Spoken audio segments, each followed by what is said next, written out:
నందు ప్రియమైన దేవుని పిల్లలారా, ఈ 4 దినాల సభలలో రెండవ రోజు సభకు చేరి వచ్చిన దేవుని పిల్లలైన మీ అందరికీ ప్రభువైన యేసుక్రీస్తు నామమున శుభములు పలుకుతూ, ఈ 4 దినాల కొరకు ఏర్పాటు చేయబడిన అంశంలో మొదటి భాగంలో కొన్ని సంగతులను రాత్రి మనం నేర్చుకున్నాం.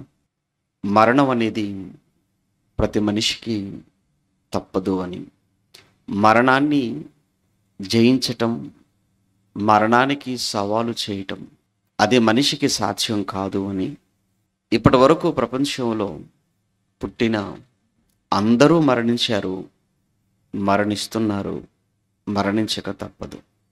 ఈరోజు మరణాన్ని గురించినటువంటి మరికొన్ని సంగతులు, లేదా అసలు మరణము అనేటువంటి మాటకు అర్థం, దీని గురించినటువంటి కొంత విశ్లేషణ మీ ముందు పెట్టాలని ఆశపడుతున్నాను.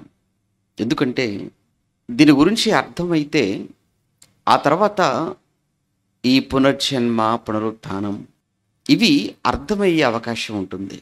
మరణాన్ని గురించినటువంటి అవగాహనే సరిగా లేనప్పుడు ఆ తర్వాత జీవితాన్ని గురించి కూడా మనిషికి అంతగా అవగాహన అనేది ఉండదు అని బైబిల్ను బట్టి చెప్పక తప్పదు. అందుకే మరణాన్ని గురించి మరికొన్ని సంగతులు దేవుడు రాయించినవి, దేవుడు చెప్పినవి మనం ఈరోజు తెలుసుకునేటువంటి ప్రయత్నం చేద్దాం. ప్రియులారా, మరణము అనగానే 2 విధాలుగా మరణం అనేది చెప్పటం అనేది బైబిల్లో మనం చూస్తుంటాం. ఒకటి ఆత్మీయ మరణముగాను, 2 భౌతిక మరణముగా బైబిల్లో మనకు కనబడుతూ ఉంటుంది.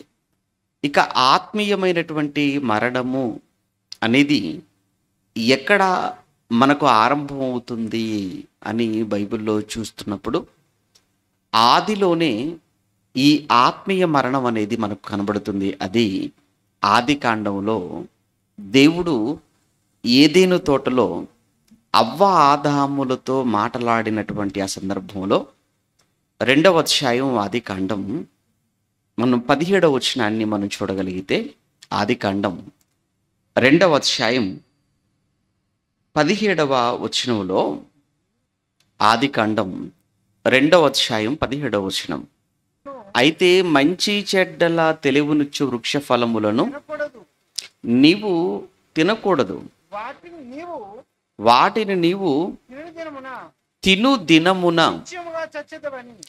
వాటిని నీవు తిను దినమున నిశ్చయముగా నీవు చచ్చెదవు అన్నాడు. చూడండి, దేవుడు నరునికి ఇచ్చినటువంటి ఆజ్ఞ, దేవుడు మనుషులకు ఇచ్చిన ఆజ్ఞ. ఈ భూమి మీద మొట్టమొదట మనుషులకు దేవుడు ఇచ్చినటువంటి ఆజ్ఞగా ఇక్కడ మనం చూస్తున్నాం. ఈ మంచి చెడ్డల తెలివినిచ్చు వృక్ష ఫలములు నీవు తినకూడదు, తిను దినమున నిశ్చయముగా నీవు చచ్చెదవు అన్నాడు. దేవుడు దేనిని తినవద్దు అన్నాడో అది ఆ తర్వాత 3వ అధ్యాయానికి మనం వెళ్ళేటప్పటికీ వారు తిన్నారు, లేదా తిన్నట్లుగా మనకు కనబడుతుంది. తిన్నవారు దేవుడు చెప్పినట్లుగా తిను దినమున నిశ్చయముగా చచ్చెదవు అన్నట్లు, మరి ఈ 3వ అధ్యాయములో వారు ఫలము తిన్నప్పుడు వారు చావాలి కదా. తిను దినమున నిశ్చయముగా చచ్చెదవు అన్నాడు. 3వ అధ్యాయములో తిన్నారు కానీ చావలేదు. అంటే దేవుని శాపం ఇక్కడ ఏమైనా ఫెయిల్ అయిపోయింది అనుకుంటున్నారా? దేవుని మాట నెరవేరలేదు అని అనుకుందామా? ఇక్కడ దేవుని శాపము ఫెయిల్ అయిందనో, లేదా ఆయన మాట నెరవేరలేదనో అనుకోవడానికి వీల్లేదు. దేవుడి మాట నెరవేరింది. తిను దినమున నిశ్చయముగా చచ్చెదవు అన్నాడు అంటే వాళ్ళు ఏ రోజున పండు తిన్నారో, ఏ రోజు దేవుడు వద్దన్న దానిని చేశారో, ఆయన ఆజ్ఞను అతిక్రమించారో ఆ రోజు వారు నిజముగానే చచ్చారు. మరి బ్రతికే ఉన్నారు కదా అని మీరు అంటారేమో. అవును, ఆ రోజు వారు చనిపోయింది భౌతికముగా కాదు, ఆ రోజు వారు మరణించింది ఆత్మీయముగా. మరణం అనేటువంటి మాటకు ఉన్నటువంటి అర్థం ఏంటంటే, ఏదేను వనవులో ఇక్కడ చచ్చెదు అనే మాటకు అర్థం ఏంటంటే ఎడబాటు అనేటువంటి అర్థం కనబడుతుంది. ఇక్కడ చచ్చెదు అనే మాట వెనకాల ఉన్న అర్థం ఎడబాటు. పండు తినిన దినమున దేవునికి ఈ మనుషులకు మధ్య గ్యాప్ వచ్చేసింది, ఎడబాటు. ఆ ఎడబాటు ఫలితమే వారు దేవునికి దూరం అయిపోవటం. ఆ ఎడబాటు ఫలితమే వారు ఏదేను వనములో నుంచి వారు గెంటి వేయబడటం అనేది 3వ అధ్యాయంలో మనం చూసింది. అంటే దీన్ని ఏమన్నారు అనంటే దేవునికి దూరం అవటం, మరణం. ఇక్కడ ఈ చావు, ఈ మరణం అనే మాట దేనిని మనకు తెలియచేస్తుంది అనంటే దేవునికి దూరం అయ్యారు, లేదా దేవునికి వీరికి మధ్య ఉన్నటువంటి ఆ సంబంధం, ఆ బంధం తెగిపోయింది అని అర్థం. అప్పుడప్పుడు కొంతమంది తల్లిదండ్రులు పిల్లల విషయంలో కూడా ఇలానే మాట్లాడుతుంటారు. ఒకవేళ తమకి ఇష్టం లేని ఆ పెళ్ళి, వద్దు అన్న పెళ్ళో ఆ అమ్మాయి కావచ్చు అబ్బాయి కావచ్చు చేసుకున్నప్పుడు, లేదా ఇష్టం కానిది ఏదైనా ఒక పని చేసినప్పుడు తల్లిదండ్రులు బాధతో వేదనతో వాళ్ళు అనే మాట ఏంటంటే, నువ్వు మాకిక లేవు అనుకుంటావు, నువ్వు మాకిక పుట్టలేదనుకుంటావు, నువ్వు చచ్చిపోయావు అనుకుంటావు, నువ్వు ఎంత మాత్రం అడుగు పెట్టడానికి వీల్లేదు, ఇక నీకు మాకు ఏ విధమైన సంబంధము లేదు అంటారు. అంటే వాళ్ళు బ్రతికే ఉన్నారు, కానీ వాళ్ళ ఆలోచనల, వాళ్ళ మాటల, లేదు అంటే వారికి వీరికి మధ్య ఉన్నటువంటి ఆ రిలేషన్ ఇది ఇక్కడ డిస్టర్బ్ అయ్యింది. ఇక్కడ వీరు బ్రతికే ఉన్నారు తల్లిదండ్రులుగా, పిల్లలు కూడా వాళ్ళు బ్రతికే ఉన్నారు. కాకపోతే వారి మధ్య ఉన్నటువంటి సంబంధాలు ఏవైతే ఉన్నాయో అవి ఆ రోజు నుంచి తెగిపోయాయి. దీనిని బంధాలను తెంచుకోవటం అనే దానిని కూడా మనం ఏమని మాట్లాడుకుంటున్నామంటే, ఈ రోజు నుంచి నువ్వు ఇక లేవు, మీరు చచ్చారు అనుకుంటున్నాను, మీ మొహం నాకు చూపించకండి, ఇంట్లో అడుగు పెట్టకండి, ఎలా వచ్చారో అలా వెళ్ళిపోండి. ఈ మాటలు మీకు అర్థమైతే ఒక్కసారి ఏదేను తోటలో అవ్వ ఆదాములతో దేవుడు మాట్లాడింది కూడా ఇదే. అందుకే దీనిని దేవుని నుంచి వాళ్ళు దూరం అవటం అన్నది ఏదైతే ఉందో ఇదే మరణం, ఇదే చావు, ఇది ఆత్మీయమైనదిగా మనకు కనబడుతుంది. దీనిని ఇంకా మనం కొంచెం అర్థం చేసుకోవటానికి పౌలు గారు ఎఫెసీయులకు రాసినటువంటి పత్రికలో, అపోస్తలుడైన పౌలు గారు ఎఫెసీయులకు రాసిన పత్రిక 4వ అధ్యాయం 18వ వచనం. ఎఫెసీయులకు రాసిన పత్రిక 4వ అధ్యాయం 18వ వచనాన్ని మనం చూడగలిగితే, ఎఫెసీ పత్రిక 4వ అధ్యాయం 18వ వచనం. వారైతే అన్నాడు. వారు అని ఇక్కడ ఎవరిని ఉద్దేశించి మాట్లాడుతున్నాడో కూడా మీకు తెలియాలి. వారైతే అంటే క్రీస్తును ఎరుగని వారి గురించి మాట్లాడుతున్నాడు పౌలు గారు ఇక్కడ. ఎవడు ఉత్తరము ఎరిగిన వారికి రాస్తున్నాడు. వారైతే అని ఎవరిని ఉద్దేశించి అంటున్నాడంటే ఎరుగని వారు, క్రీస్తుని ఎరుగని వారి గురించి మాట్లాడుతున్నాడు. వారైతే అందమైన మనస్సు గలవారై అన్నాడు. చూడండి, వారైతే అందమైన మనస్సు గలవారై అన్నాడు. అంటే చీకటి, అంధత్వం. వారైతే అందమైన మనస్సు గలవారై తమ హృదయ కాఠిన్యము వలన, తమలోనున్న అజ్ఞానము చేత దేవుని వలన కలుగు జీవములో నుండి వేరుపరచబడిన వారై, దేవుని వలన కలుగు జీవములో నుండి వారు వేరుపరచబడిన వారు అన్నాడు. అంటే దేవుణ్ణి ఎరుగని, క్రీస్తును అంగీకరించని వారిని గురించి ఇక్కడ పౌలు గారు ఉపయోగించిన పదం ఏంటంటే, వారు దేవునిలో నుంచి వేరుపరచబడ్డారు, వారు వేరయ్యారు, వారికి దేవుడికి సంబంధం లేదు. అప్పుడప్పుడు పెళ్ళైన తర్వాత చూడండి, ఏమంటే మరి కలిసి ఉండటం లేదంటే, లేదని కలిసి ఉండటం లేదండి, వాళ్ళు వేరైపోయారండి, వారు వేరుగా ఉంటున్నారండి, వేరు పరిచేశారండి. అంటే అప్పటి వరకు ఒకే ఇంటిలో ఉన్నారు, ఒక్కటిగా ఉన్నారు, ఇప్పుడు వేరయ్యారు, వేరు పరచబడ్డారు. ఇక్కడ కూడా మీరు ఆలోచిస్తుంటే ఇక్కడ పౌలు గారు ఎవరిని అయినా వేరు పరచబడిన వారై అన్న పదాన్ని ఎవరి విషయంలో ఉపయోగించాడు అంటే, క్రీస్తుని ఎరుగని వారు, దేవుణ్ణి ఎరుగని వారి గురించి మాట్లాడినటువంటి మాట. ఆ రోజు ఏదేను తోటలో అవ్వ ఆదాముల విషయంలో కూడా మీరు పండు తినుదినమున నిశ్చయముగా మీరు చచ్చెదరు అంటే అక్కడ కూడా వాళ్ళు వేరైపోయారు. దేవునిలో నుంచి వాళ్ళు వేరయ్యారు. దేవుని వలన కలుగు జీవములో నుంచి వాళ్ళు కూడా వేరుపరచబడ్డారు. ఈరోజు వీళ్ళు కూడా వేరుపరచబడిన వారుగా ఉన్నారు, దేవుణ్ణి ఎరుగని వారు. ఇలా ఈ వేరుపరచబడిన దేవుని ఎరుగని ఈ స్థితిని ఇంకొక మాట కూడా అన్నాడు పౌలు గారు. దీనిని ఈ స్థితిని ఇంకొక పదాన్ని ఆయన ఉపయోగించినట్టుగా అదే 2వ అధ్యాయం 1వ వచనంలో మనకు కనబడుతుంది. అదే ఎఫెసీ పత్రిక 2వ అధ్యాయం 1వ వచనంలో మీరు మీ అపరాధముల చేతను పాపముల చేతను మీరు చచ్చిన వారై ఉండగా అన్నాడు. అంటే క్రీస్తుని ఎరుగనంత వరకు, క్రీస్తులోనికి రానంత వరకు ఉన్నటువంటి ఆ స్థితిని ఏమన్నాడు ఆయన? చచ్చిన స్థితి అన్నాడు, ఆయన మరణించిన స్థితి అన్నాడు. మనం కూడా క్రీస్తులోనికి రానంత వరకు, మనము సంఘములో అడుగు పెట్టనంత వరకు, దేవునిని మనము క్రైస్తవులముగా ఆయనను మనం స్వీకరించినంత వరకు మనం ఉన్నటువంటి స్థితి కూడా ఏంటంటే చచ్చినటువంటి స్థితి, మరణించినటువంటి స్థితి, పాపపు స్థితి. అంటే పాపములో ఉన్న వారందరూ కూడా దేవుని దృష్టిలో వారంతా ఆత్మీయముగా మరణించిన వారు అన్న సంగతి మీకు అర్థం కావాలి. పాపములో ఉన్నారు అంటే ఇంకా పాపపు జీవితంలోనే కొనసాగుతున్నారు, క్రీస్తును అంగీకరించలేక ఉన్నారు అనంటే బైబిల్ భాషలో దేవుడి దృష్టిలో ఆత్మీయముగా వాళ్ళంతా కూడా మరణించినటువంటి స్థితిలో ఉన్నారు. దీనిని యేసుక్రీస్తుల వారు సైతం మాట్లాడినట్లుగా ఆయన బోధనలో మనం చూస్తూ ఉంటాం. యేసుక్రీస్తుల వారు వచ్చి ఆయన బోధ చేసేటువంటి సమయంలో ఆయన బోధను అంగీకరించినటువంటి వారు, ఆయనను ఎరుగని వారు, ఆయన స్వీకరించిన వారు గురించి ఆయన మాట్లాడుతూ యోహాను సువార్త 5వ అధ్యాయం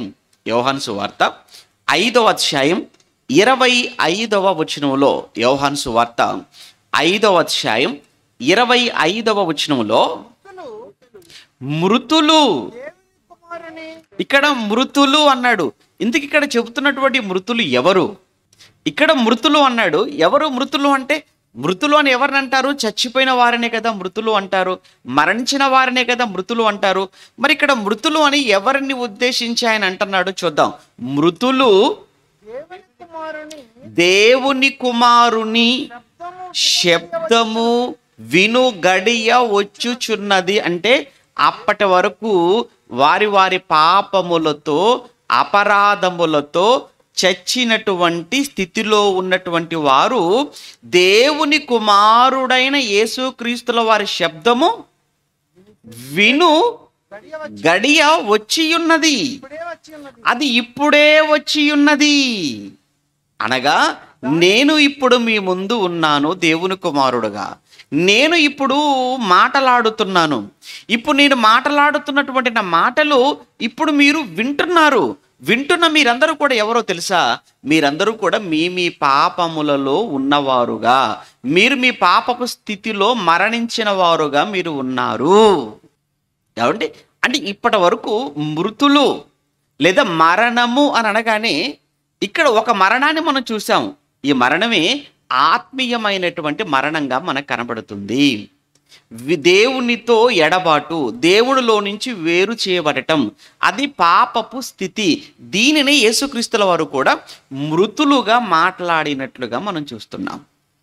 అయితే ఈ స్థితి నుంచి మనిషిని విడిపించటానికి, బ్రతికించటానికి యేసుక్రీస్తుల వారు చేసినటువంటి పని ఏంటంటే ఆయన మరణించటం. అదే మనం ఎఫెసీ పత్రిక 2వ అధ్యాయం 1వ వచనంలో చదువుకున్నమాట.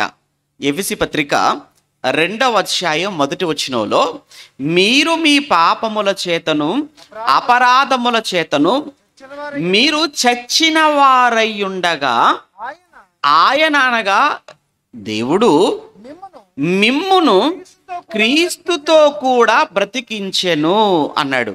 అంటే మనమందరము, ఆ రోజు ఎఫెసీలో ఉన్న సంఘం, మనము అందరినీ కూడా ఆయన క్రీస్తుతో కూడా బ్రతికించాడు. అంటే క్రీస్తు రానంత వరకు లేదా క్రీస్తులోనికి మనము రానంత వరకు మనమందరము కూడా ఎలా ఉన్నాము అనంటే చచ్చిన వారముగానే ఉన్నాము. క్రీస్తును బట్టి మనం బ్రతికాము అన్నాడు. క్రీస్తును బట్టి ఎలా మనం బ్రతకటము అంటే, క్రీస్తును మనము అంగీకరించినంత వరకు దేవునికి మనకు మధ్య ఎడబాటు, దేవునిలో నుంచి మనం వేరైపోయాము. ఆ మాట మనం చదువుకు 4లో, దేవునిలో నుంచి మనము వేరైపోయాము. ఇదే విషయాన్ని ఎంతోమంది ప్రవక్తలు కూడా ముందటి కాలంలో ప్రవచించినట్లుగా మనం చూస్తుంటాము. ఒకసారి ఆ మాటలు కూడా మనము చూడాలి ఈ సమయంలో. ఎందుకంటే మరణం అంటే ఏంటి అనేటువంటి విషయం మనకు అర్థమైతేనే కానీ మరణం తర్వాత అసలు పునరుత్థానమా పునర్జన్మనా అనేది మీకు అర్థమవుతుంది. ఇది తెలియనప్పుడు అది కూడా మీకు ఎంత చెప్పినా మీకు అర్థం కాదు. మీరు చెప్పుకున్నారండి, ఏమండి మీ దాన్ని మీరు సమర్థించుకున్నారు అనేటువంటి మాటలు మాట్లాడటానికి వీల్లేదు. మనము కూడా మాది రైట్ అండి మీరు నమ్మండి అని మనం చెప్పకూడదు. ఎలా రైటో చెప్పాలి అంతే తప్ప మాది రైటు మీరు నమ్మితే నమ్మండి లేకపోతే లేదు అని అంటే ఈ మాత్రం దానికి ఎందుకు చెప్పటం? అందుకే అసలు మరణం అంటే ఏంటో అనే సంగతి మనకు కూడా ఒక క్లారిటీ ఉండాలి కదా, దీని మీద మనకు కూడా ఒక అవగాహన ఉండాలి కదా. అప్పుడే కదా ఈ సమాజం మధ్యలోనికి వెళ్ళటానికి చెప్పటానికి ఈ సమాజానికి కూడా చావు పట్ల వారికి కూడా ఒక అవగాహనలో మనం కలిగించాలి. యెషయా గ్రంథం 59వ అధ్యాయం, యెషయా గ్రంథం 59వ అధ్యాయాన్ని మనం చదువుతున్నప్పుడు అక్కడ మరణం గురించి మాట్లాడుతూ యెషయా గ్రంథం 59వ అధ్యాయం మనం మొదటి వచనం నుంచి చదువుకుందాం. మొదటి 2 వచనాలలో రక్షింప నేరక ఉండునట్లు దేవుని హస్తము కురచ కాలేదు, విననేరక ఉండునట్లు ఆయన చెవులు మందము కాలేదు. మీ దోషములు అనగా మీ పాపములు మీకును మీ దేవునికిని అడ్డముగా వచ్చెను అన్నాడు. మీ పాపములు మీకు దేవునికి మధ్య అడ్డముగా వచ్చెను అన్నాడు అనంటే దేవునికి మనిషికి మధ్య అడ్డుగా ఉన్నవి ఏంటంటే మనుషుల పాపాలు, మనుషుల దోషాలు, మనుషుల అతిక్రమములు. ఈరోజు ఒక విషయం మీరు ఆలోచించండి, పాపము చేయని మనిషి ఎవరు, పాపము లేని వ్యక్తి ఎవరు ప్రపంచంలో? మీరు ఒక్కసారి ఆలోచించండి. ఏ భేదము లేదు, అందరూ కూడా పాపము చేసి అన్నాడు. అందరూ పాపం చేశారట. పాపము లేని పాపము చెయ్యని మనిషి ఎవ్వరూ లేరు. మరి ఇంత పాపము నీలో ఉన్నప్పుడు, ఇంత పాపిగా బ్రతుకుతున్నప్పుడు చచ్చిన తర్వాత నువ్వు ఏమైపోతావో నువ్వు ఆలోచించవా? ఏం జరుగుతుందో నీకు అర్థం అవ్వదా? చావుకు ముందున్న జీవితం ఇదే జీవితం కాదు కదా. ఇది రాత్రి మీరు విన్నట్టు ఇది చాలా చిన్న జీవితం. ఈ చిన్ని జీవితం కోసం ఇంత ఆలోచిస్తే రాబోయేటువంటి పెద్ద జీవితం, అశాశ్వతమైన ఈ జీవితం కోసమే ఇంత ఆలోచిస్తున్నప్పుడు మనం శాశ్వతమైనటువంటి జీవితం చావు తర్వాత ఉంది, దానికోసం ఎంత ఆలోచించాలి, ఎంత ఆరాటపడాలి. ఎక్కడుందండి మనుషుల్లో ఆరాటం? ఎవరిలో కనబడుతుంది ఆలోచన? చెప్పండి మీరు. రాబోయేటువంటి జీవితం కోసం ఆలోచించే వాళ్ళు, ఆరాటపడే వాళ్ళు సమాజంలో మనకి ఏమైనా కనబడతారా? లేదు. ఈ 60 ఏళ్ళ ఈ చిన్న జీవితం కోసం ఎంత ఆరాటపడతారు, ఎన్ని ఆలోచనలు చేస్తారు, ఎన్ని ప్రణాళికలు, ఎక్కడికి వెళ్ళాలి, ఏం పని చేయాలి, ఎంత సంపాదించాలి, సంపాదించిన దాంతో మరలా ఎలా సుఖపడాలి అనే ఆలోచనలతోనే మానవ జీవితం ఈరోజు ముగిసిపోవటం లేదు.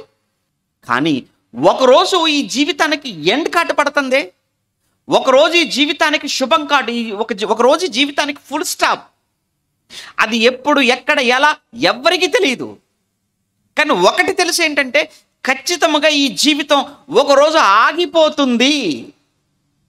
అది ఎలా ఆగిపోతుంది, ఎప్పుడు ఆగిపోతుంది ఎవ్వరికీ తెలియదు. కానీ ఇది నిజం. మరి తర్వాత ఏంటి? తర్వాత పరిస్థితి ఏంటి?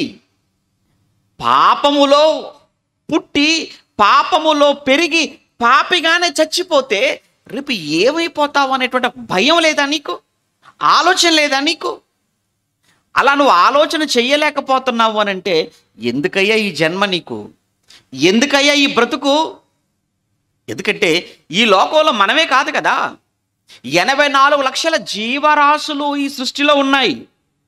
84 లక్షల జీవరాశులలో దేనికి లేని జ్ఞానము, దేనికి లేని వివేచన, దేనికి లేని శక్తి మనిషిగా నీకే ఇచ్చినప్పుడు దేవుడు, అవి ఆలోచించలేదంటే పర్వాలేదు, నువ్వు కూడా ఆలోచించలేకపోతున్నావు అని అంటే ఇక నీకు మిగిలిన జీవరాశులకు పెద్ద తేడా ఏముంది? నీ కళ్ళ ముందు ఒక జంతువు పుట్టింది, అది బ్రతికింది, అది చచ్చింది. ఒక పక్షి పుట్టింది, బ్రతికింది, అది చచ్చిపోయింది. నీవు పుట్టి, నీవు బ్రతికి, నువ్వు చచ్చిపోతే నీకు దానికి తేడా ఏంటి? జన్మించిన వాటన్నింటిలోకెల్లా మానవ జన్మ అపురూపమైనది, మానవ జన్మే గొప్పది అని గొప్ప గొప్ప మాటలు మాట్లాడుతున్న నువ్వు మరి పాపములో పుట్టావు, పాపములోనే పెరిగావు, పాపిగానే చచ్చిపోతే రేపు ఏమైపోతావో అసలు ఆలోచించవా? ఈ పాపానికి పరిహారం ఏంటో ఆలోచించవా? ఈ పాప ప్రక్షాళన ఏంటో ఆలోచించవా? పవిత్రుడిగా మారే ఛాన్సే లేదా నాకు అని ఆలోచించవా? రేపు చచ్చిపోతే నా బ్రతుకేంటనే కనీస అవగాహన నీకు లేకుండా నువ్వు ఉంటున్నావు అని అంటే ఎందుకు ఈ జీవితం నీకు? ఎందుకంటే దేవునికి మనిషికి మధ్య అడ్డుగా వచ్చినవేంటట? మీ దోషములు అన్నాడు. మరలా 59వ అధ్యాయం ఏమండి, 59వ అధ్యాయములో మొదటి వచనములో మీ దోషములు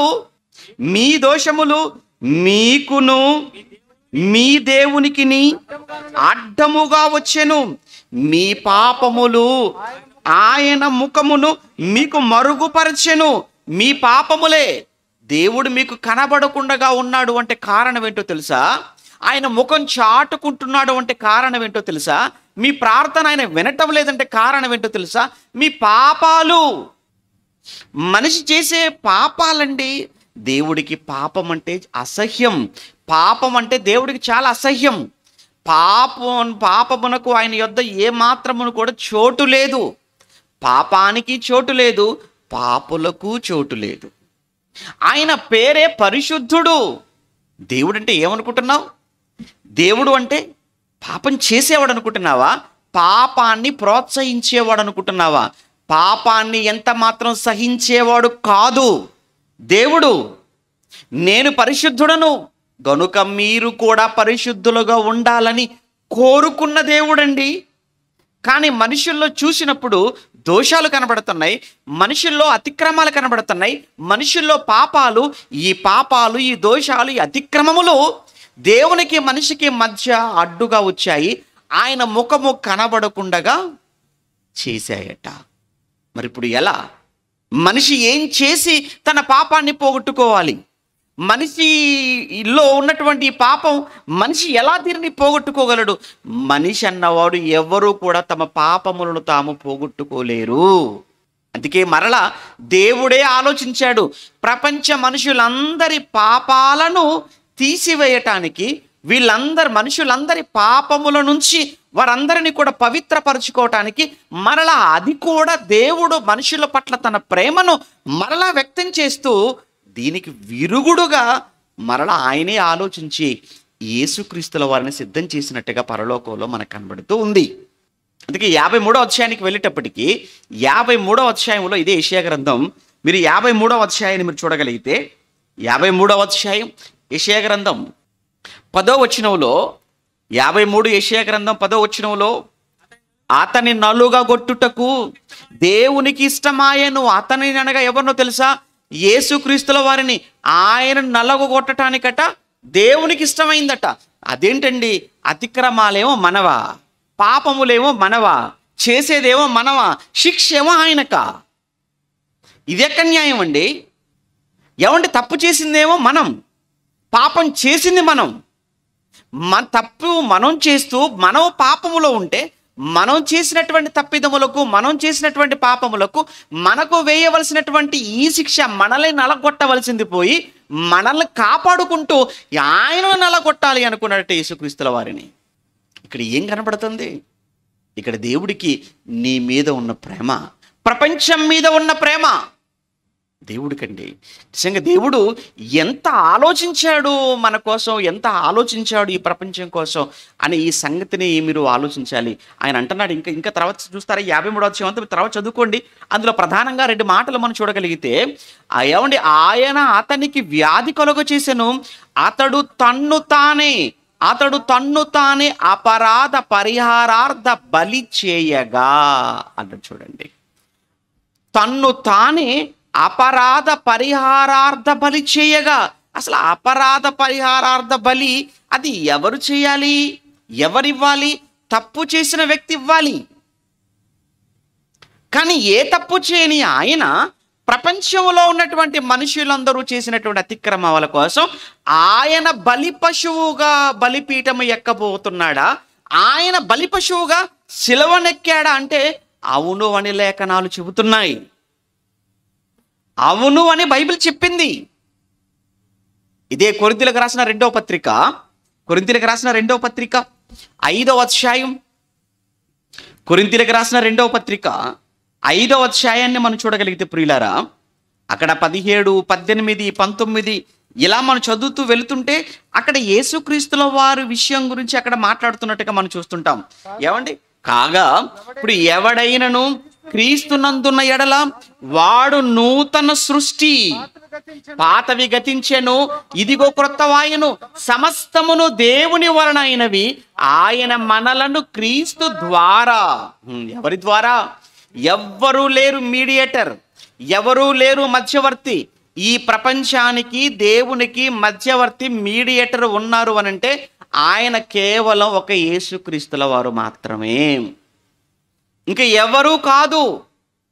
మీరు ఇంక ఎవరిని మాటలు కూడా మీరు నమ్మకండి. ఎందుకంటే ఈ మధ్యకాలంలో చాలా మంది ఎలా అయిపోయారంటే దోచుకునే వాళ్ళు అయిపోయారు. ఏమండి, దోపిడీగా మారిపోయారు. మనుషుల్ని వంచించి మోసగించి పబ్బం గడుపుకుంటున్నారు, కడుపు నింపుకుంటున్నారు, ఆస్తులు కూడా పెట్టుకుంటున్నారు.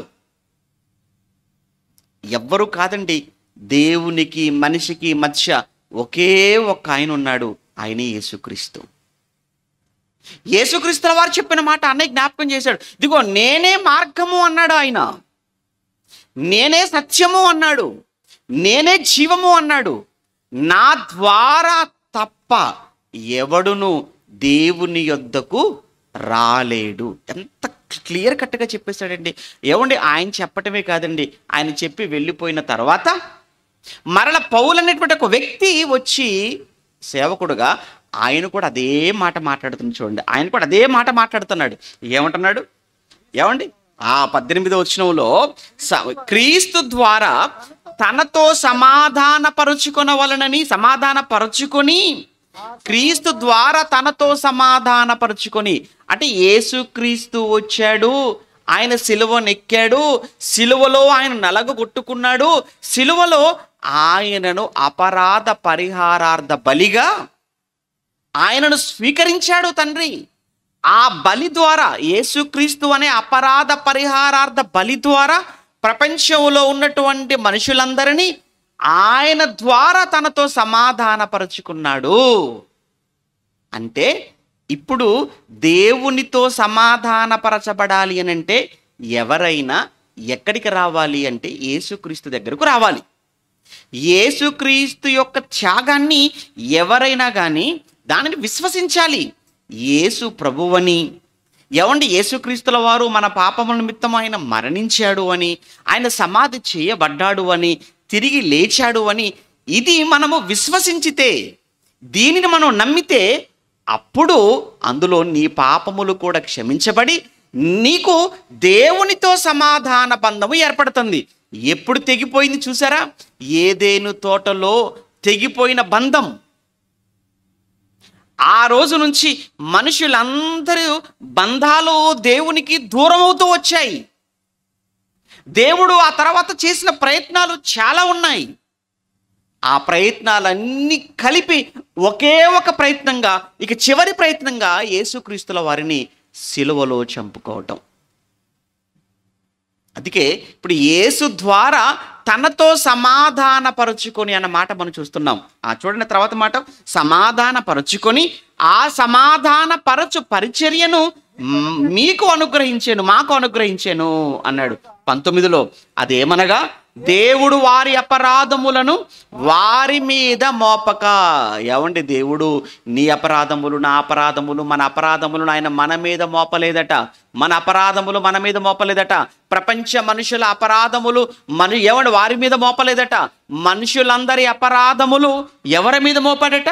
దేవుడు వారి అపరాధములను వారి మీద మోపక క్రీస్తునందు లోకమును తనతో సమాధానపరచుకొనుచు ఆ సమాధాన వాక్యమును మాకు అప్పగించెను అన్నాడు.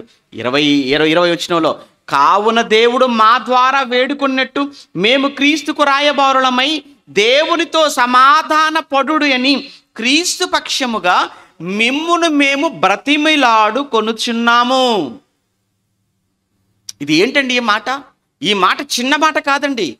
ఎంతగా ఆయన తగ్గి మాటలాడుతున్నాడో తెలుసా పౌలు గారు. ఏమండి, మనుషుల పట్ల, సమాజం పట్ల, ఆత్మల పట్ల ఆయనకున్న ఆతృత చూడండి. మిమ్మును బ్రతిమిలాడుకొనుచు చెప్పుచున్నాను, మిమ్మల్ని బ్రతిమిలాడుకుంటూ మిమ్మల్ని వేడుకుంటున్నాను అన్నాడండి. ఎందుకు అంతగా వేడుకోవాలి? అంతగా ఎందుకు బ్రతిమిలాడుకోవాలి మీరు చెప్పండి. అప్పుడప్పుడు మనం కూడా ఈ సమాజాన్ని బ్రతిమిలాడుతుంటాం, ఈ వ్యవస్థను బ్రతిమలాడుతుంటాం. అయ్యో, యేసు అంటే, బైబుల్ అన్నా మీరు అనుకుంటున్నట్టు మతం కాదండి బాబు. యేసు మతాన్ని స్థాపించడానికి వచ్చిన వాడు కాదు, మత స్థాపకుడు కాదు, మతాన్ని బోధించిన వాడు కాదండి. బైబుల్ అనేది మత పుస్తకం కాదండి. బైబిల్ మతాన్ని ఉపదేశించలేదండి. బైబిల్లో అనేకమైనటువంటి హితోపదేశాలు మీకు కనబడతాయండి. ఒక్కసారి బైబిల్ పట్టుకోండి, బైబిల్ తీయండి, చదవండి, ఆలోచించండి.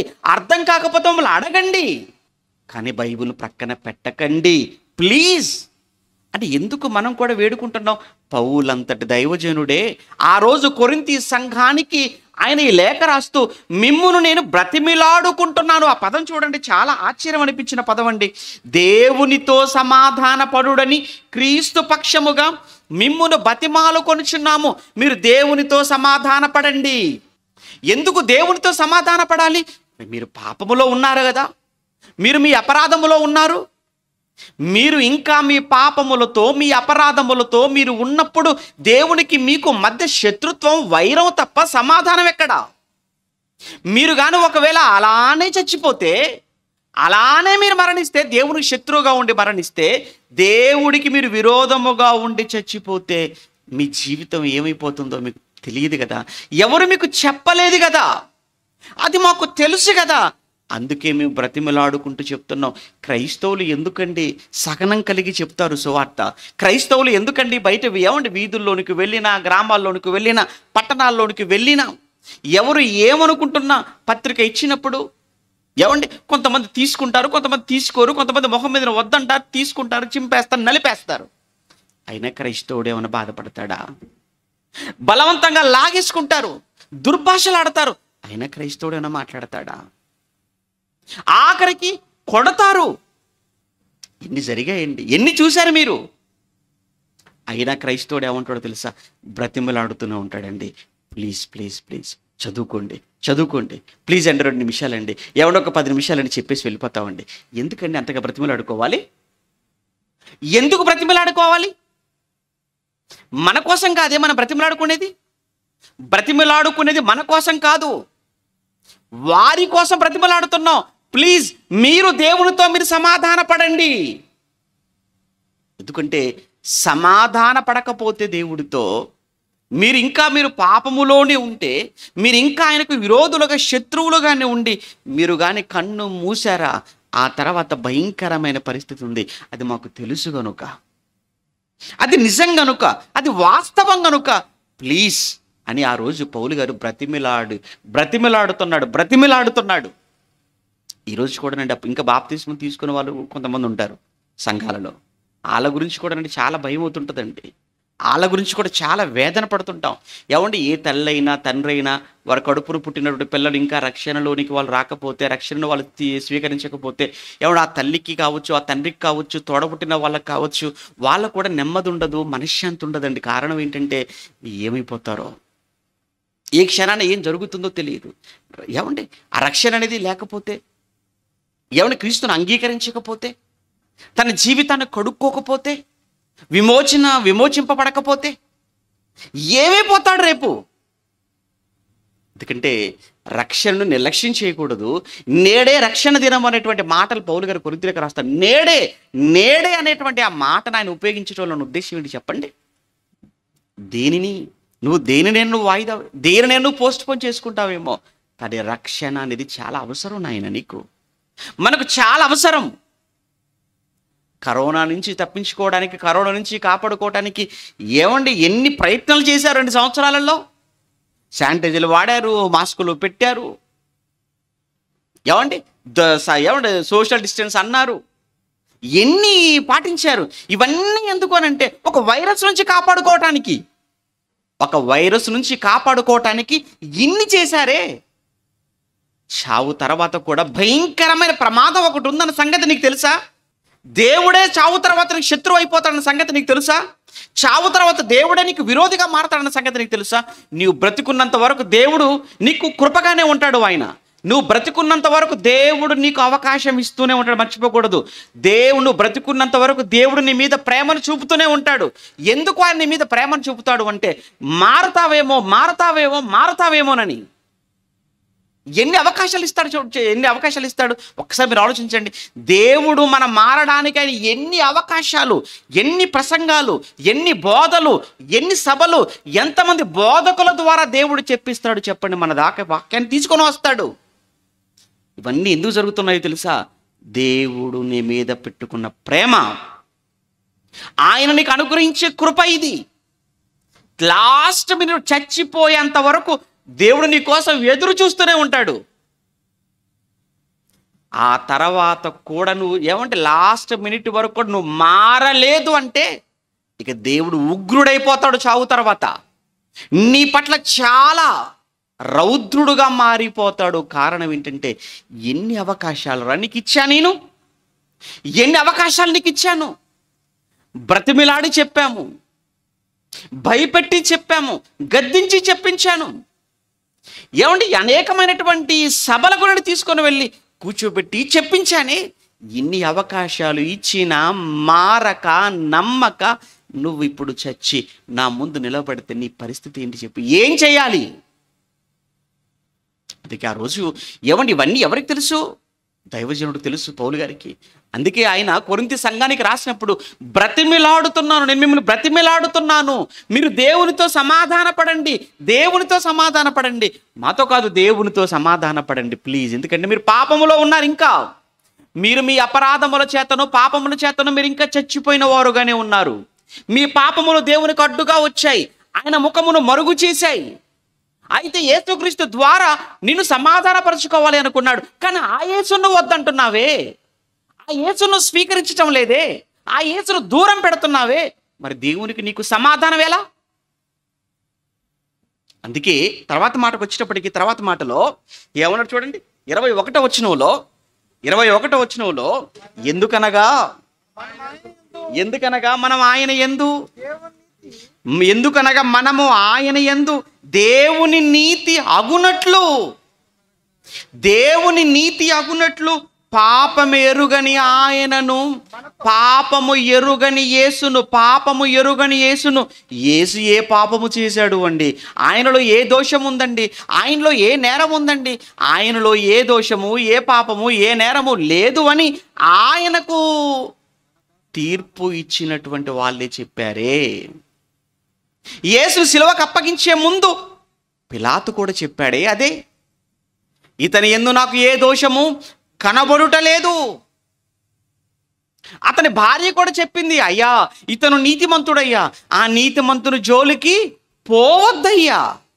ఆఖరికి తనతో పాటు సిలువ వేయబడిన 2 దొంగలలో ఒక దొంగ కూడా మాట్లాడుతూ ఉంటాడు మరొక దొంగతో, ఒరేయ్ ఇది మనకైతే న్యాయమురా, ఇది మనకైతే న్యాయం, కానీ ఈ మహానుభావుడికి ఇది అన్యాయమురా. మనం తప్పు చేశాం, మనం దొంగలం, మన శిక్ష వేశారంటే న్యాయం ఉంది. ఇతను ఏం చేశాడు రా? ఇతన్ని ఎందుకు రా? మనకంటే ఇంత ఘోరంగా అవమానపరుస్తున్నారు, మనకంటే ఇంత ఘోరంగా ఇతను శిక్షిస్తున్నారు, ఇతను ఏ తప్పు చేయలేదు కదా అని ఒక దొంగ కూడా మాట్లాడుతున్నాడండి. ఆయనలో ఏ పాపము లేదా, ఆయన ఏ నేరము చేయలేదు. ఆ ప్రభు ఆయనలో ఏ పాపము చేయలేదండి. ఆయనలో ఏ నేరము లేదు అండి. ప్రపంచానికి యేసుక్రీస్తు బ్రతుకున్నప్పుడే ఏమండి చేసినటువంటి సవాలు మనకు తెలియంది కాదు. నాలో ఏ పాపం ఉందని మీలో ఎవడు చూపిస్తాడు అన్నాడు. నాలో పాపం ఉందని మీలో ఎవడు స్థాపిస్తాడు అని మాట్లాడాడు. అంత పవిత్రంగా బ్రతికాడా మన ప్రభు? అందుకేనండి అపరాధ పరిహారార్థ బలిగా శిలువకు ఆయనే అర్హుడు. అందరూ ఏదో ఒక పాపములో చిక్కుకొని పోయిన వాళ్ళే, కానీ ఏ పాపము చేయక ఏమంటే ఏ నేరములో కూడా పడిపోకుండా తన్ను తాను కాపాడుకుంటూ పవిత్రముగా పరలోకపు కన్న తండ్రి నిర్ణయించిన జగత్తుకు ముందున్నటువంటి సంకల్పాన్ని నెరవేర్చడానికి శిలువలో యేసుక్రీస్తుల వారు చనిపోయారు. ఆయన చావు అనేది ఆయన చేసినటువంటి పాపం కోసం కాదట. ఇక్కడ చెప్పిన మాట ఏంటట? ఇక్కడ చెప్పిన మాట చూడండి ఎంత బాగుంది. ఎందుకనగా మనము ఆయన యందు దేవుని నీతి అగునట్లు పాపమెరుగని ఆయనను మన కోసము పాపముగా చేసెను. మన కోసము అన్నాడండి. అంటే మనుషులమైన మనందరి పాపాలను యేసు మీద మోపాడు. ఇప్పుడు ఏమండి ఒక మనిషిగా నేను చేసిన పాపాలకు నాకు శిక్ష విధిస్తే, మీరు చేసిన పాపాలకు మీకు శిక్ష విధిస్తే, ఇలా ప్రపంచంలో ఉన్నటువంటి ఒక్కొక్క మనిషి చేసిన పాపానికి ఒక్కొక్క శిక్ష విధించుకుంటూ వెళ్ళిపోతే ఎలా ఉంటుందో, అందరి పాపాలకు ఒక్క ఆయన్ని శిక్ష విధిస్తే ఆ ఒక్కడు ఎలా భరించగలడో ఒక్కసారి మీరు ఊహించండి. నీవు చేసిన పాపాలకు నీకు శిక్ష విధిస్తుంటే తట్టుకోలేవే. అలాంటిది మనుషులందరి పాపాలకు ఆయన ఒక్కడిని బలి చేసినప్పుడు ఎలా ఉండాలి చెప్పండి? యేసుక్రీస్తుల వారు ఆ సిలువలో ఎందుకండి సిలువ మరణం అంటేనే మీకు తెలుసో లేదో, సిలువ మరణము అంటేనే చాలా అసహ్యమైనది, చాలా భయంకరమైనదండి అది. అలాంటిది యేసుక్రీస్తుల వారి మీద ఇంకా పగతో, ద్వేషముతో, ఈర్ష్యతో సిలువ వేశారు అని అంటే ఆ మహానుభావుని ఇంకెంత భయంకరంగా శిక్షించి ఉంటారో మీరు ఒక్కసారి ఆలోచించండి. ఎందుకంత ఘోరమైన శిక్ష, ఎందుకంత భయంకరమైన వేదన ఆయన అనుభవించవలసి వచ్చిందనంటే ఆయన కోసం కాదు, మన కోసమట, మనుషులందరి కోసం. ఇది ఎందుకు చెప్తున్నాను అని అంటే ఆయన శిలువ దగ్గరకు, ఆయన దగ్గరకు, యేసు దగ్గరకు వస్తేనే తప్ప మనిషికి దేవుడితో సమాధానము అనేది లేదు. ఇదే రోమపత్రిక మరొక మాట. రోమపత్రిక 5వ అధ్యాయంలో కూడా పౌలు గారు మాట్లాడుతూ, రోమపత్రిక 5వ అధ్యాయం 10వ వచనంలో కూడా మనం చూడగలిగితే ప్రియులారా, రోమపత్రిక 5వ అధ్యాయం 10వ వచనంలో ఏలయనగా శత్రువులమై ఉండగా ఆయన కుమారుడి మరణము ద్వారా, యేసుక్రీస్తుల వారి మరణము ద్వారా మనము దేవునితో సమాధానపరచబడిన ఎడల, మాట చూడండి, దేవునితో సమాధానపరచబడిన ఎడల ఎలా? ఆయన మరణము ద్వారా. ఎవరి మరణము ద్వారా? యేసుక్రీస్తుల వారి మరణము ద్వారా అన్నాడు. అంటే ఆత్మీయంగా దేవునికి దూరం అయిపోయినటువంటి మనుషులు ఏదేను తోటలో ఆజ్ఞను అతిక్రమించి పాపము చేసి దేవుడికి దూరం అయిపోయిన అవ్వ ఆదాములు మొదలుకుంటే ఈరోజు వరకు పాపము చేసి దేవునికి దూరముగా బ్రతుకుతున్న ప్రపంచ మనుషులందరి కోసం యేసు అనే బలి పశువును సిలువలో ఆయన బలి ఇచ్చినట్లుగా మనం చూస్తున్నాము.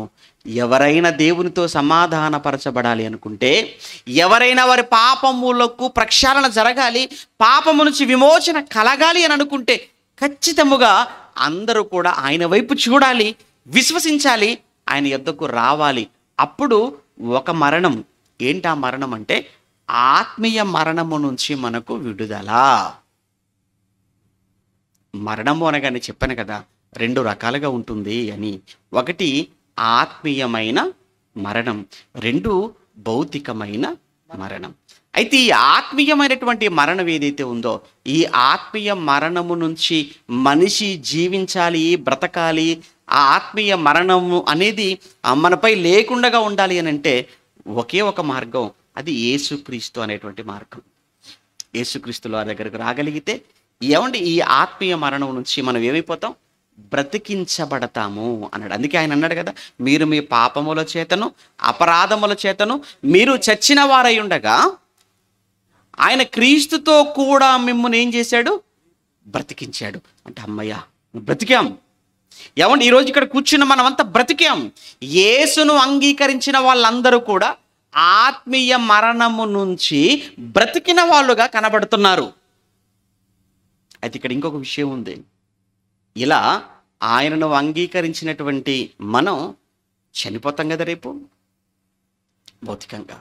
కానీ క్రీస్తును విశ్వసించి క్రీస్తు యొక్క అడుగుజాడల్లో క్రీస్తుకు సంబంధించిన వారుగా నీవు చనిపోయినా నేను చనిపోయినా మనం ఎవరము చనిపోయినప్పటికీ కూడా మన గురించి బైబిల్లో చావు అన్న మాట, మరణము అన్న మాట మరలా ఉపయోగించబడలేదండి.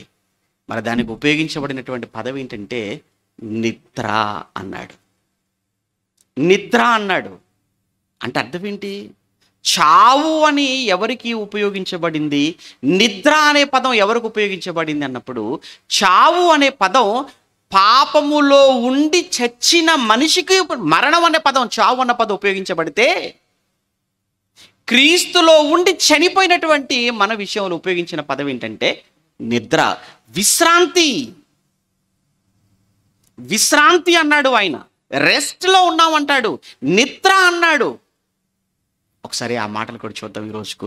యోహాను సువార్త 8వ అధ్యాయం, యోహాను సువార్త 8వ అధ్యాయం 21వ వచనంలో, యోహాను సువార్త 8వ అధ్యాయం 21వ వచనాన్ని చూడగలిగితే ప్రియులారా, యోహాను సువార్త 8వ అధ్యాయం 21లో మరి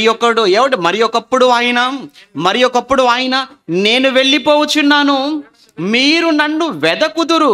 నేను వెళ్ళిపోవచ్చున్నాను, మీరు నన్ను వెదకుదురు, కానీ మీ పాపములోనే ఉండి చనిపోవుదురు. మీరు మీ పాపములోనే ఉండి చనిపోవుదురు. నేను వెళ్ళు చోటుకి మీరు రాలేరని వారితో చెప్పాను. మీ పాపములోనే ఉండి చనిపోవుదురు అన్నాడండి. ఇక్కడ పాపములో ఉండి చచ్చిపోతే అలాంటి వారి కోసం చెప్పిన మాట ఏంటంటే మీరు చచ్చిపోతారు, మీరు మరణిస్తారు. పాపములో ఉండి చనిపోయిన వారి కోసం మాత్రం ఏమంటే చావు అన్న పదం, మరణము అన్న పదాన్ని ఆయన ఉపయోగించాడు. కానీ క్రీస్తునందుండి చనిపోయిన వాళ్ళ గురించి మాత్రం ఆయన ఏమన్నాడు అని అంటే నో, నిద్ర, విశ్రాంతి. తెస్సలోనికలకు రాసిన మొదటి పత్రిక, తెస్సలోనికలకు రాసినటువంటి మొదటి పత్రిక 4వ అధ్యాయం, తెస్సలోనికలకు రాసిన మొదటి పత్రిక 4వ అధ్యాయం 15వ వచనంలో, తెస్సలోనికలకు రాసిన మొదటి పత్రిక 4వ అధ్యాయం 15వ వచనం, మేము ప్రభువు మాటను బట్టి మీతో చెప్పున్నదేమనగా, ప్రభు రాకడ వరకు సజీవులమై నిలిచియుండు మనము నిద్రించిన వారి కంటే ముందుగా మనము ఆయన సన్నిధిని చేరము. నిద్రించిన వారి కంటే ముందుగా మనము ఆయన సన్నిధిని చేరము అనేసాడు. ఎవరు వీళ్ళు? ఎవరు? క్రీస్తులో ఉన్నవారు, క్రీస్తులో ఉండి ఈ లోకాన్ని విడిచిన వారు. వారి కోసం ఉపయోగించిన పదం నిద్ర. క్రీస్తులో లేక, క్రీస్తును ఎరుగక, అంగీకరించక, పాపములోని ఉండి పాపములోని చచ్చిన వారి కొరకు ఉపయోగించిన పదం మరణం. వీరికి ఇంకొక మరణం కూడా ఉంది, అది రెండవ మరణం అని కూడా అంటాడు. వీరికి ఇంకొక మరణం కూడా ఉంది, అది రెండవ మరణము అన్నాడు. అది మనకు లేదే, అది మనకు లేదు. ప్రకటన గ్రంథం 14వ అధ్యాయం, ప్రకటన గ్రంథం 14వ అధ్యాయం 13వ వచనం, ప్రకటన గ్రంథం 14వ అధ్యాయం 13వ వచనాన్ని కూడా చూడగలిగితే ప్రియులారా, అంతటా ఇప్పటి నుండి ప్రభువునందు మృతి నొందు మృతులు ధన్యులు అని వ్రాయుమని పరలోకము నుండి ఒక స్వరము చెప్పగా వింటిని. నిజమే, వారు తమ ప్రయాసములు మాని విశ్రాంతి పొందుదురు. వారు తమ ప్రయాసములు మాని విశ్రాంతి పొందుదురు అన్నాడు. అంటే ఇక్కడ మనం కన్ను మూస్తే తర్వాత మనం వెళ్ళిన తర్వాత అక్కడ అంటున్నాడు, వీళ్ళు ఎలా ఉన్నారు, మనం ఎలా ఉన్నాము అని అంటే విశ్రాంతి, నెమ్మది అన్నాడు. విశ్రాంతి, నెమ్మది పొందే ఒక మంచి పరిస్థితి చావు తర్వాత క్రీస్తులో ఉన్నటువంటి వారికి ఉంది అని. ఏమంటే క్రీస్తులో లేని వారి గురించి ఆయన మాట్లాడిన మాట ఏంటంటే వీళ్ళందరూ కూడా మరణించారు. ఆ మరణం తర్వాత రెండవ మరణం. ఇక్కడ విశ్రాంతి అన్న పదం మనకు ఉపయోగించాడు. వాళ్ళ కోసం ఏ పదం ఉపయోగించాడో చూస్తారా ఒకసారి. క్రీస్తులో లేకుండా చచ్చిపోతే వాళ్ళ కోసం ఉపయోగించిన పదం ఏంటంటే 21, అదే ప్రకటన గ్రంథం 21వ అధ్యాయం 8వ వచనాన్ని మనం చూడగలిగితే పిరికివారును అన్నాడు. అంటే ఎవరు వీళ్ళంతా? ఇదంతా కూడా ఏంటంటే చూద్దాం, ఏ లిస్ట్ ఇదంతా?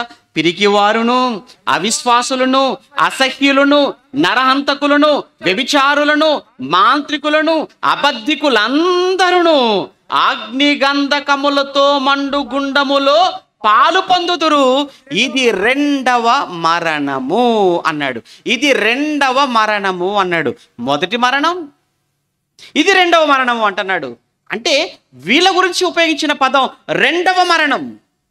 ఏమంటే క్రీస్తులో ఉండి మరణించిన వాడి కోసం ఉపయోగించిన పదం ఏంటంటే విశ్రాంతి. చావేంటి, మరణమేంటి? చావు లేదు, మరణము లేదు. ఎందుకంటే మీరు మీ పాపముల చేతను, మీ అపరాధముల చేతను ఆల్రెడీ మీరు చచ్చిన వారుగా ఉన్న సమయంలో మీరు క్రీస్తులోకి వచ్చి మీరు బ్రతికించబడ్డారు. ఇక మీకు చావెక్కడా, మీకు మరణం ఎక్కడా? కనుక క్రైస్తవుడ, నీకు చావు లేదిక, నీకు మరణం లేదిక. లోకములో శరీరానికి ఇంకొక విషయం ఏంటంటే ఈ శరీరం సంబంధమైనటువంటి చావు ఏమంటే దీనికి ఉన్నటువంటి కాలం, దీనికి ఉన్నటువంటి మన మరణం అంటే ఈ ఆత్మ అనేది శరీరాన్ని విడిచిపెట్టిపోవటం. ఆత్మ అనేది శరీరాన్ని విడిచిపెట్టిపోవడానికి ఈ సమాజం, ఈ ప్రపంచం పెట్టిన పేరేంటంటే మరణము, చావు. ఒక విషయం ఏంటంటే ఇక్కడ ఈ శరీరానికి ఇవ్వబడినటువంటి కాలం అండి, అదంతే. ఆత్మగా నువ్వు ఈ శరీరములో ఉండటానికి దేవుడు నియమించినటువంటి ఒక టైం అయిపోగానే మనం వెళ్ళిపోతున్నాం. అంత టైం అయిపోగానే వెళ్ళిపోతాం. ఈ 4 రోజులు ఇక్కడ సభలు, ఈ 4 రోజుల సభల కోసం నేను ఇక్కడికి వచ్చాను. ఒక టైం ఏమంటే రావడానికి ముందే టైం ఫిక్స్ అయిపోయింది, రావడానికి ముందే డేట్లు ఫిక్స్ అయిపోయాయి, రావడానికి మునిపై డేట్స్ ఫిక్స్ అయిపోయాయి. కనుక ఇక్కడ ఏ రోజు నేను రావాలి? మొదటి రోజుకు రావాలి. మొదటి రోజుకు వచ్చాను, రెండో రోజు ఉన్నాను, మూడో రోజు ఉంటాను, 4వ రోజు మీటింగ్ అయిపోయింది. ఇంకెందుకు ఇక్కడ నాకు పని? వెళ్ళిపోవాలి. 4వ రోజు మీ మధ్య నేను కనబడకుండా వెళ్ళిపోగానే ఇంకా బ్రదర్ గారు లేరండి అని మీరు అనుకుంటే ఎలా అవుతుంది చెప్పండి? ఇక మీ మధ్య లేని ఇక్కడ ఏమండి, ఈ ఊరిలో లేను. ఎందుకంటే ఇక్కడ నాకున్న పని 4 దినాల పని. ఈ 4 దినాల పని ముగిసింది, నేను మరొక ప్రాంతానికి వెళ్ళిపోతాను. అంటే నాకు నియమించిన కాలం ఇది. ఈ ప్రాంతంలో నాకు నియమించబడిన కాలం 4 దినాలు. అలానే ఈ భూమి మీద నీకు నాకు మనందరికీ నియమించబడిన కాలం, అదే ఆయుష్ కాలం, భూ నివాస కాలము. భూమి మీద మనం నివసించే కాలం. ఈ భూమి మీద నివసించే కాలం ఒకరికి 60 కావచ్చు, ఒకరికి 70, ఒకరికి 80, ఒకరికి 30, ఒకరికి 40. ఈ కాలం అయిపోగానే వెళ్ళిపోవాలి. వెళ్ళిపోతామే తప్ప లేకుండగా పోయేవారం మాత్రం కాదు. అసలే ఉనికి లేకుండగా పోయే వాళ్ళం కాదు మనం. నేను మలికిపురంలో ఉండను, ఖమ్మంలో ఉంటాను. మలికిపురం నుంచి కనబడకుండా పోవచ్చు, కానీ ఇంకొక చోట మీటింగ్లో ఉంటాను నేను. అంటే నా ఉనికి ఎక్కడో ఒక చోట ఉంటుంది 4 దినాల తర్వాత. ఇది మీకు అర్థమైతే ఈ భూ నివాస కాలం ముగిసిపోతుంది. భూ నివాస కాలం ముగిసిపోయిన తర్వాత మరలా మనం మరొక లోకానికి వెళ్ళి అక్కడ మనం ఉంటాం. అంతేకాని ఇక్కడ లేనంత మాత్రాన ఇక ఎక్కడ ఉండం అని అనుకోవటం అది అజ్ఞానంతో కూడుకున్న మాట, అవివేకంతో కూడుకున్న మాట. అది జ్ఞాని అనవలసిన మాట కాదది. ఎందుకంటే మనకు మరణం ఏంటి లేదనేసాడు కదా ఆయన. ఏమండి, వారి ప్రయాసములు వారు మాని వారు విశ్రాంతి పొందుదురు, వారి విశ్రాంతిలోనికి వెళ్ళిపోతున్నారు అనేసాడు. అంతేకాదు అందరము కూడా ఏమండి మరణించిన తర్వాత అందరూ భౌతికంగా ఈ లోకంలో ఎవరు కన్ను మూసినా అందరూ కూడా, ప్రపంచంలో మనుషులందరూ చనిపోగానే ఏం జరుగుతుందో తెలుసా? చనిపోయిన మరుక్షణమే జరిగేటువంటి కార్యక్రమం ఏంటో తెలుసా? చనిపోగానే ఏమంటారు అని అంటే, ఏం లేదండి, ఇక్కడ చచ్చిపోతాడు, మళ్ళీ వెంటనే ఇక్కడి నుంచి ఇంకొక తల్లి గర్భంలోనికి వెళ్ళిపోయి బయటకు వచ్చేస్తాడు. ఇది ఎవరు చెప్పారు? అంటే ఎలా అయిపోయిందనంటే, చావటం పుట్టటం అనేది పాత బట్టలు తీసేసి కొత్త బట్టలు తొడుక్కున్నంత ఈజీ చేసేసారు. ఇంటికి వెళ్ళిపోగానే ఈ బట్టలు ఇప్పేస్తారు, మరొక బట్టలు వేసేసుకుంటాం. అంటే బట్టలు మార్చుకున్నంత తేలిక చేసేసారు చావటం పుట్టటం అనేది. ఏంటి అంత సులువుగా జరుగుతుందా? ఏంటి అంత అంత నిజమా? నీకు తెలుసా ఇది? ఏమండి, కళ్ళ ముందు కనబడుతున్న గాలి, ఏమండి కళ్ళ ముందు గాలినే మనం కంటితో చూడలేవే. ఏమంటే మనం అనుభవిస్తున్న ఈ గాలినే మనం కంటితో చూడలేమే. అటువంటప్పుడు మరణించిన మనిషి ఏమైపోయాడో, ఎక్కడికి వెళ్ళిపోయాడో ఎలా చెప్పగలవు? ఇక్కడ కన్ను మూయగానే ఎవరు కడుపులోకి దూరిపోతాడట. అదేంటో చాలా. ఏమంటే మరికొంతమంది ఏమంటారంటే, ఏదో ఒక మనిషిలోకి ప్రవేశించటం, లేదు అనుకుంటేనేమో మరొక ఏదో ఒక రూపంలోనికి, ఏదో ఒక జంతు రూపంలోకి, పశు రూపంలోకో. ఎవరు చెప్పారు ఇవన్నీ? ఎవరు చెప్పారు? బైబిల్ చెప్పిందా? మీరు అనొచ్చు, ఏమంటే బైబిల్ చెబితే రైటా? బైబిల్ చెప్తే రైట్ అది. ఎందుకంటే బైబిల్లో ఏది తప్పు లేనప్పుడు, బైబిల్ ఏది తప్పు చెప్పనప్పుడు, బైబిల్లో చెప్పబడిన ఇది మాత్రం ఎందుకు తప్పు అవుతుంది? నా వాదన. ఈ బైబిల్ 66 పుస్తకాలు మీ చేతిలో పెట్టినప్పుడు, ఈ 66 పుస్తకాలతో కూడుకున్న ఈ బైబిల్లో చెప్పబడిన హిస్టరీ తప్పుందేమో ఒకసారి చూడు. బైబిల్లో చెప్పబడిన జియోగ్రఫికల్గా, ఏమంటే భౌగోళికమైనటువంటి సంగతులు ఏమైనా తప్పున్నాయేమో చూడు. బైబిల్లో చెప్పబడిన శాస్త్రం ఏమైనా తప్పుందేమో చెప్పు. బైబిల్లో చెప్పిన చరిత్ర తప్పు కానప్పుడు, బైబిల్లో చెప్పిన భౌగోళికమైనటువంటి సాక్ష్యాలు అవి తప్పు కానప్పుడు, బైబిల్లో చెప్పబడిన సైన్స్ అది తప్పు కానప్పుడు, బైబిల్లో చెప్పబడినటువంటి పురాతత్వ శాస్త్ర సంబంధమైన సంగతులు అవి తప్పు కానప్పుడు, బైబిల్లో చెప్పబడిన ఈ సంగతి, ఇది మాత్రం చావు తర్వాత జరిగే ఈ సంగతి, ఇది మాత్రం ఎందుకు తప్పు అవుతుంది? అందులో ఏదో ఒకటి తప్పని చెప్పగలిగితే ఇది కూడా తప్పని ఒప్పుకుంటాం. బైబిల్ అంతా రైట్ అయినప్పుడు, బైబిల్లో చెప్పిన ఈ సంగతి ఇది మాత్రం ఎందుకు తప్పు అవుతుంది? ఏం జరుగుతుంది చెప్పమంటారు? చచ్చిపోయిన తర్వాత, చనిపోగానే ఏం జరుగుతుంది? చనిపోయినట్టు ప్రపంచంలో చనిపోయిన మనుషులు ఎవరైనా సరే, లేదా అందరూ ఒకరోజు మరణించిన వాళ్ళంతా కూడా ఒకానొక చోట అందరూ కూడా హాజరు కావాలట, అందరూ అటెండ్ అవ్వాలట. అక్కడ ఎక్కడ? ఎందుకు? తర్వాత ఏంటి? చాలా చాలా ప్రశ్నలు, చాలా పెద్ద సబ్జెక్టు. మరి ఈరోజుకి సమయం అయిపోయింది, చాలా ఇబ్బందిగా ఉన్నారు. చనిపోయిన తర్వాత ఏం జరుగుతుంది? అదే కదా మనకు కావాలి. ఏమంటే మొత్తానికైతే అందరూ చనిపోతారు. చనిపోయిన తర్వాత అందరూ అసెంబ్లీ అవ్వాలి. బడికి ముందు అందరూ అసెంబ్లీ అవుతారు, మీకు తెలుసో లేదో. ఎవరు బడికి వెళ్ళారు కదా, బడికి వెళ్ళగానే ఫస్ట్ ఏంటి? వాళ్ళందరూ అసెంబ్లీ. అలానే చచ్చిపోగానే అందరూ అసెంబ్లీలో ఉంటారు. అసెంబ్లీ అనగానే ఇక్కడ ఏమండి మనకున్నటువంటి అసెంబ్లీ పార్లమెంట్ కాదు, చచ్చిపోయిన వాళ్ళ కోసం మాట్లాడుతున్న మరణించిన వాళ్ళు. ఇంతకీ ఎక్కడ అసెంబ్లీ? అక్కడ స్పీకర్ ఎవరు అసెంబ్లీలో? ఈ విషయాలన్నీ కూడా రేపు ఎల్లుండి మాట్లాడుకుందాం. చాలా ఇబ్బంది పడుతున్నారు కదా, ప్రార్థన చేసుకుందాం. కళ్ళు మూసుకునండి. ప్రేమ కలిగిన మా కన్న తండ్రి, మీకు వందనాలు నాయన.